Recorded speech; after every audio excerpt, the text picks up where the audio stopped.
Hello and welcome to another edition of the AKB Retro Games Review. And this week we'll be looking at Jet Set Willy 2. The classic remake of Matthew Smith's Jet Set Willy.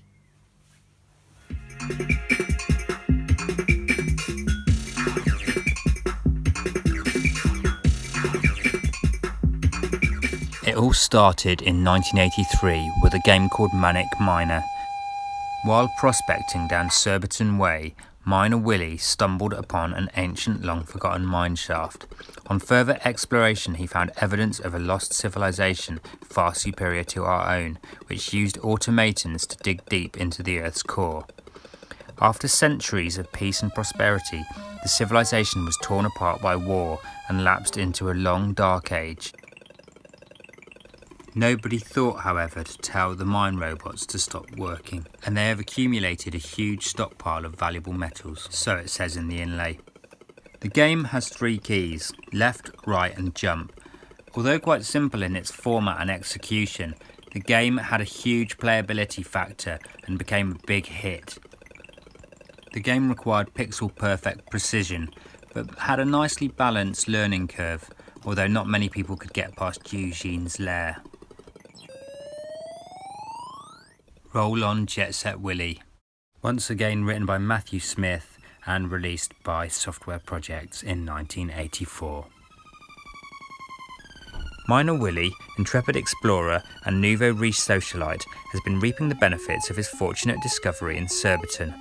He has a yacht, a cliff-top mansion, an Italian housekeeper, a French cook, and hundreds of newfound friends who really know how to enjoy themselves at a party. His housekeeper Maria, however, takes a very dim view of all this revelry and finally puts her foot down. When the last of the louts disappears down the drive, all Willy can think about is crashing out in his 4-poster. But Maria won't let him go into his room until all the discarded glasses and bottles have been cleared away. Can you help Willy out of his dilemma? So it says in the blurb on the inlay. It also says, Software Projects are offering a prize to the first person to write or telephone our offices in Liverpool with the answer to the question, how many glasses must Willy collect before Maria lets him go to bed? In exchange for this information, we will present the winner with 6 champagne glasses and a case of Dom Perignon champagne. In addition to this, a Jet Ranger helicopter will pick you up for a flight above your town when you will get the chance to meet Matthew Smith. I don't know if this actually happened. I know Matthew Smith was quite disgruntled with the money that he received after programming the game, and I think he fell out with Software Projects. Legend has it that he disappeared and nobody knew where he went, but then turned up in a hippie commune in Europe somewhere. Anyway, one thing that I do know is I don't think I would have appreciated a bottle of Dom Perignon champagne and 6 champagne glasses when I was 12 years old. And here's the ballroom. You can see quite a few empties lying around there, but I'm not really collecting the objects, really just giving you a tour of the mansion and talking a little bit about the game.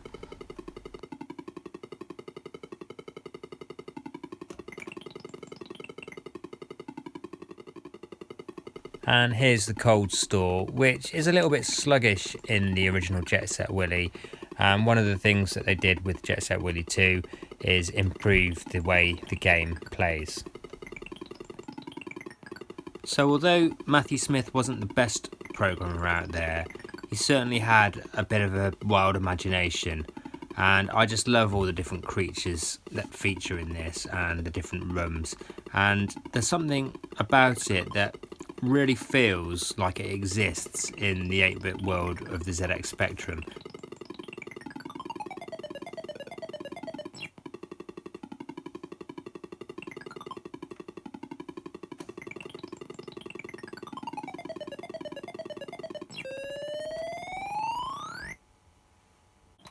This is really weird. I've come into the chapel and there's no other creatures.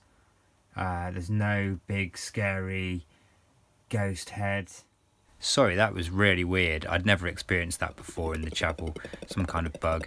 Anyway, moving on to Jet Set Willy 2. Ooh, a proper loading screen. At this point, you have to enter one of the codes that's printed on the inside of the game inlay. You can see that this has seen quite a lot of use in its time. But anyway, so it says enter code at location 05 on page 7.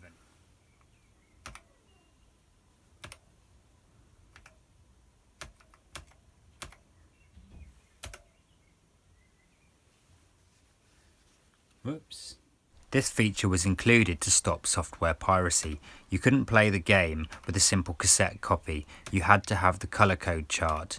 And although Jet Set Willy 1 featured a 1-page colour code chart, Jet Set Willy 2 featured an extensive 7-page chart that no one in their right mind would sit copying out with felt tip pens. Except for me and my friends. As with Jet Set Willy, the game featured a strobing title screen that possibly should have carried a warning for people that suffer from epilepsy. I kept the clip here down to 8 seconds so as not to induce any myself. And another thing I should warn you, walking into the toilet kills you. And I've just turned off the in-game music because it slows down the gameplay a little. The dumb waiter, one of the first new rooms, and Macaroni Ted, which is quite a coincidence because I had macaroni for tea. On the top landing, and if you continue on in that room, you get to your bedroom, which Maria is guarding. So you can see the game has been tidied up quite a bit, with a lot of the game backgrounds being set to black rather than different colours, which often made it look a bit garish. You can also see that the animation and the general speed of the game is a bit faster. And I ought to point out that Jet Set Willy 2 was programmed and developed by a guy called Derek Rowson, based on Matthew Smith's original idea. I imagine this is because Matthew Smith had fallen out with software projects and gone AWOL, but they obviously saw an opportunity to make a good sequel as Jet Set Willy had been so successful. And a good sequel it certainly was. And it's the only official sequel to Jet Set Willy and the last in the Minor Willy series officially, although lots of unofficial sequels were developed by fans, which I'm not going to go into in this video. The orangery here. So you can see it's quite a big mansion. I mean, who's got an orangery under their conservatory? Well, actually, I suppose a lot of people have, but not me. And this is Nomen Lunae. Which is quite a tricky room. It took me a little while to remember how to do this.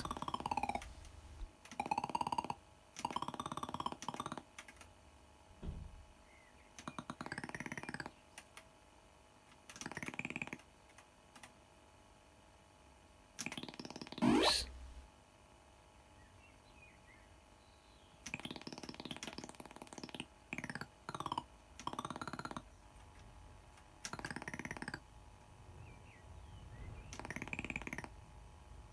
Up on the roof, and a good tip here, you have to jump onto this conveyor belt when the yellow sentry guard is at the top of the screen.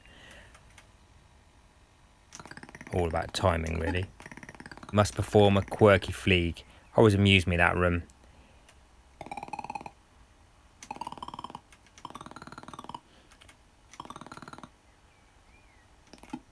And this is the rocket room, which when I first found this I was over the moon, literally.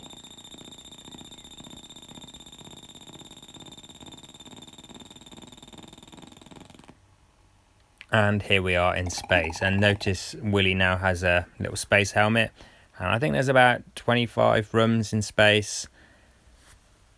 And when you're playing the game it feels like there's hundreds of rooms rather than around 100.